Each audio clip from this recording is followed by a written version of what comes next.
तो आप लोग भी अभी के टाइम पे इस वीडियो को अपने फ़ोन पर देख रहे होगे एंड मैं आप लोगों से पूछूं कि अभी के टाइम पर आप पर कौन से ऐसे फोर्स एक्ट करे, तो आप में से 99% लोग मुझे बोलेंगे ग्रेविटी या फिर ग्रेविटेशनल फोर्स। लेकिन हमारे नेचर में तो ऐसे अभी के टाइम पे 4 फंडामेंटल फोर्सेस एग्जिस्ट करते हैं, जिनमें से ग्रेविटी एक है।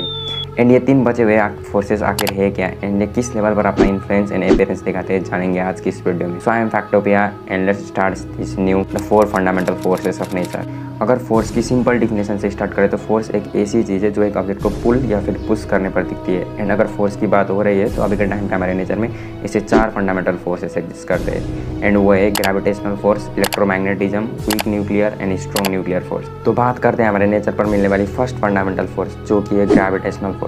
ये वही फोर्स है जो प्लैनेट, सैटेलाइट्स एंड मून तक को अपने ऑर्बिट पर होल्ड करके रखती है। लेकिन कान में ट्विस्ट तो तब आती है जब हम लोगों को पता चलता है कि ये तो सबसे वीक फोर्स में से एक है इन 4 फंडामेंटल फोर्स में से।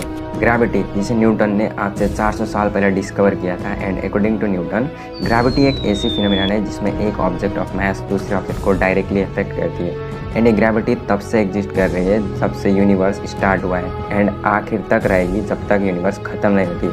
And at the end gravity अपने आप में कोलैप्स हो जाएगी। लेकिन ग्रेविटी वियर्ड तो तब होती है जब एक ऑब्जेक्ट ऑफ मैस दूसरे ऑब्जेक्ट को अपनी सेंटर की ओर खींचता है। होल्ड अ सेकेंड, लेकिन हमारे अर्थ को ग्रेविटी मिलती कहाँ से? अगर आप इस सिंपल इक्वेशन को देख रहे हो, विच मीन्स G=gm/r², जहाँ पर G रिप्रेजेंट करता है ग्रेविटी को, R रिप्रेजेंट करता है रेडियस ऑफ अर्थ को, M रिप्रेजेंट करता है mass of earth, and capital G represent करता है gravitational constant. Which means gravity एक तरफ से मास पर डिपेंड करे, मतलब जितनी ज़्यादा एक ऑब्जेक्ट की मास होगी उतनी ज़्यादा ही उसकी ग्रेविटी होगी। एंड लिटरली ग्रेविटी की फाइंडिंग की वजह से अभी के टाइम पर हम अर्थ पर अपनी वेट को मेजर कर पा रहे हैं। लेकिन हमें आज तक ये पता नहीं चला कि आखिर ग्रेविटी काम कैसे करती है, and literally how it works. बहुत से ऐसे साइंटिस्ट है वो बिलीव करते हैं कि ग्रेविटी एक फंडामेंटल पार्टिकल जो कि ग्रेविटॉन से मिलकर बना है, जो यूनिवर्स के बिगिनिंग से लेकर एंडिंग तक एग्जिस्ट करेगा। एंड एट लास्ट ये ग्रेविटॉन्स नाम के पार्टिकल्स भी अपने आप ही कोलैप्स हो जाएंगे अगर यूनिवर्स खत्म हो जाएगा। तो बात करते हैं अभी के टाइम पे हमारे नेचर पर मिलने वाली सेकेंड फंडामेंटल फोर्स, जो कि है इलेक्ट्रोमैग्नेटिज्म। इलेक्ट्रोमैग्नेटिज्म को फंडामेंटल फोर्स प्रूव करने के लिए 2 डिफरेंट इंडिविजुअल फोर्सेस आती है, एक इलेक्ट्रिक फोर्स एंड दूसरी मैग्नेटिक फोर्स।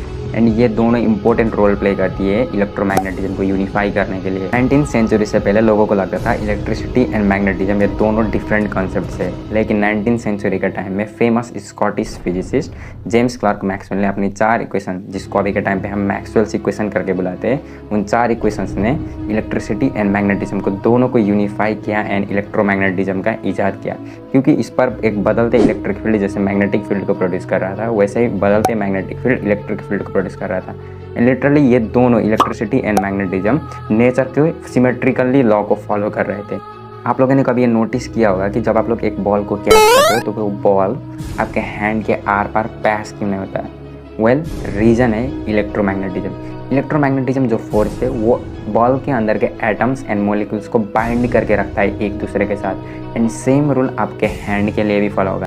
इलेक्ट्रोमैग्नेटिज्म अभी के टाइम पे यूनिवर्स पे एग्जिस्ट कर रहे हर एक चार्ज पार्टिकल के इंटरेक्शन पर डिपेंड करती है, एंड आइदर वो इंटरेक्शन अट्रैक्टिव इन नेचर हो या फिर रिपल्सिव इन नेचर हो। तो चलिए इलेक्ट्रोमैग्नेटिज्म को एक आसान से एग्जांपल से समझते हैं। Let's say 2 identically charge particle +Q and -Q है, एंड अभी के टाइम पर हम इन दोनों चार्ज पार्टिकल को देखें तो इन दोनों के बीच देयर होगी attractive force, which means Coulombic force of attraction. And अभी के टाइम पे फिर से हम इन चार्ज को रिप्लेस करेंगे सिमिलर चार्ज से, तो यहाँ पर देखने को मिलेगी रिपल्सिव फोर्स। ऐसे ही अट्रैक्टिव एंड रिपल्सिव फोर्स की वजह से इन 2 चार्ज पार्टिकल के बीच में एक रिलेटिव मोशन सेटअप होगा, जिसको हम लोरेंस फोर्स बोलते हैं। इन सिंपल वर्ड में बोलूँ तो इसी को हम लोग बोलते हैं मैग्नेटिक फोर्स। तो बात करते हैं हमारे नेचर पर मिलने वाली है थर्ड फंडामेंटल फोर्स, जो कि है वीक न्यूक्लियर फोर्स। ये फोर्स इतनी शॉर्ट रेंज है कि 0.1% साइज ऑफ प्रोटॉन के रेंज पर एग्जिस्ट करता है। एंड अगर ये फोर्स इतनी शॉर्ट रेंज है तो इसे दुनिया के सामने सबसे पहले किसने बताया? तो बात है 1933, तब के फेमस फिजिसिस्ट सर एर्निको फर्मी ने दुनिया के सामने इस फोर्स का ईजाद किया। एंड जो भी रेडियो एक्टिविटी डीके होती है अभी के टाइम पे सब एटॉमिक न्यूक्लियर के अंदर, एंड जो भी न्यूक्लियर फिशन रिएक्शन पॉसिबल होता है सन के अंदर, उन सारी की सारी चीज़ों के लिए एक ही फोर्स रिस्पॉन्सिबल है, जो कि है वीक न्यूक्लियर फोर्स। तो चलिए रेडियो एक्टिविटी को और डिटेल में समझते हैं। जब भी एक एटॉमिक न्यूक्लियर बहुत ज़्यादा अनस्टेबल होता है तो वो अपने अंदर से मैटर एंड एनर्जी को बाहर फेंकने लगता है। एंड अगर वो मैटर को बाहर फेंक रहा है तो वो अल्फा एंड बीटा पार्टिकल के फॉर्म में बाहर निकलेंगे, एंड इफ एनर्जी को एमिट कर रहा होगा तो वो गामा रेडिएशन के फॉर्म में बाहर निकल रहा होगा। एंड जैसे ही अनस्टेबल न्यूक्लियाई में से alpha beta particle and gamma radiation जैसी कंपोनेंट बाहर निकलती है, तब एटॉमिक न्यूक्लियाई का शेप एंड साइज भी चेंज होता है। जब एक अनस्टेबल एटॉमिक न्यूक्लियाई के अंदर नंबर ऑफ प्रोटॉन्स ज़्यादा होंगे तो बीटा प्लस डी के प्रोसेस से गुजरता है। एंड सिमिलर मैनर में जब नंबर ऑफ न्यूट्रॉन्स ज़्यादा होंगे तो वो बीटा माइनस डी के प्रोसेस से गुजरता है। एंड चलिए इसे एक कार्बन 14 के रेडियोएक्टिव आइसोटोप की मदद से आसान से समझते हैं। कार्बन 14 कार्बन का है एक रेडियोएक्टिव आइसोटोप जिसके अंदर नंबर ऑफ न्यूट्रॉन्स ज़्यादा है as compare to protons. And ये इमीडिएटली अपने अंदर से एक बीटा पार्टिकल को एमिट करके नाइट्रोजन 14 जो कि स्टेबल कंपाउंड में कन्वर्ट होगा।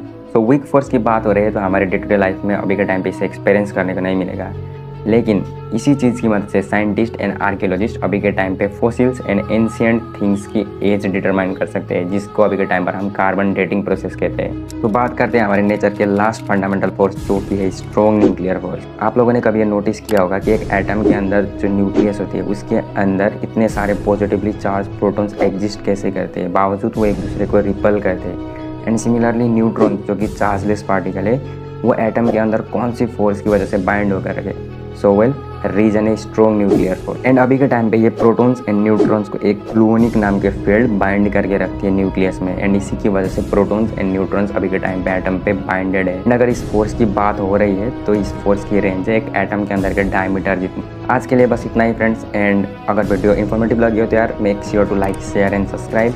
एंड तब तक के लिए stay foolish and stay honorary.